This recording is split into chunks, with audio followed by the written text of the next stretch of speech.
Good afternoon, guys. Let's have a cup of coffee. Let's talk a little.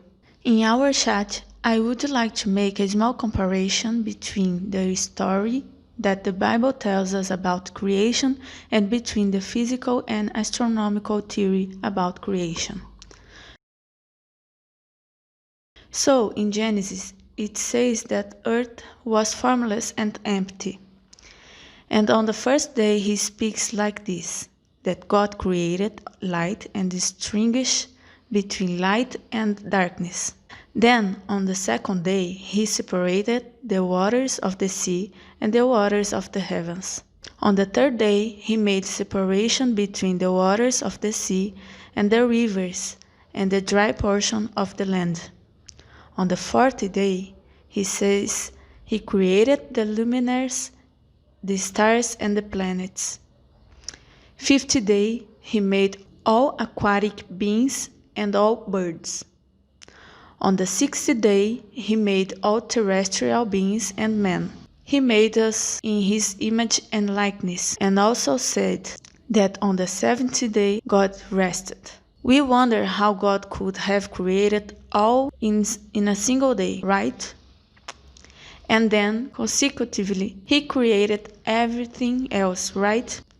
Anyway, we see that the Bible says that God is omnipotent, omnipresent, and omniscient. He can be everywhere, he knows everything, and he is powerful to do all things. There is in Psalms 90 verse 4 also says that a day for God is like 1,000 years, and 1,000 years like a day. And there are also other verses related to it. That is, God may have created the holy world in a single day, or God may have created the holy world in portions of years and thousands of years. This for God is nothing, because he created all this. He manipulates in the way he wants, if he wants, in a snap of fingers like that. And can yes, having created the whole world at 7 days or 6 days. Then analyzing the physical and astronomical theory. In the theory of physics, it is believed that there was a big explosion in the space, the Big Bang, right? And in thousands of years, the planets and the sun and our Earth have been taking an orbital path around the sun. And after thousands of years, life has been appearing on Earth until everything is as it is today.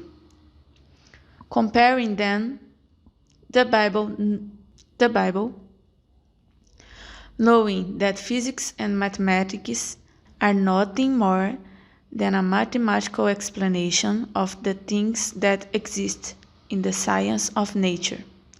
That is, a mathematical explanation of nature. So, we can compare between what God writes in the Bible, because God inspired man in the Bible to write it, to leave that message for us today, and what science say. In the first step that God made, he created the light, and God said, there is light. And God said, there is light, and there was light. And then he says that he made a distinction between light and darkness. Could this be considered as the Big Bang? Perhaps. It can be compared to possible creation of the star of our solar system. Yes, a star occurs through an explosion to create a supernova. Our sun is our star of our system. So, on the second day, there was a separation between the waters of the sky and the waters of the sea, merging what we can call planet Earth today. This separation may have to do with the creation of our atmosphere, which also has a portion of water, in addition to considerable amount of gases. What I would not go into details. as I am no expert on the subject. On the third day, he says that there was a division between the dry portion of the land and the waters of the sea. This may also have happened with the movement of the tectonic plates and the division of the continents. Anyway, God created aquatic beings, created terrestrial beings, and human beings. But since God is powerful, He may have created all these things like that. And in the Bible, He did not want to write the medical formula or give any scientific explanation of all things that He created, even because it was not His purpose to explain this in the Bible. A very wise man once told me, and of course, this very wise man is my husband. Once we were talking and he told me this reflection. If you were an author of a book and wanted to talk about a certain subject, you probably would not be running away from that subject, explaining every details of each subject, because your main subject is what matters. And really, that's how God did it. He inspired man so that he could get the message he wanted. From Genesis to Apocalypse, God wanted to demonstrate his plan to be human, to redeem the human being and save all humanity, to reconcile with himself. That was his main focus in the Bible. Many times people rambling about things that the Bible didn't care to describe because it was less important. So the sex of angels doesn't matter, and God still gave us a summary. He left a touch, but he didn't make a point of focusing on that. What matters is that He is God and He loves us, and He wants to talk to you. There is also the theory of evolution, which says that man came from the monkey and everything. For me, it's necessary to have more faith in the theories that the world was created out of nothing, and that life was created out of nothing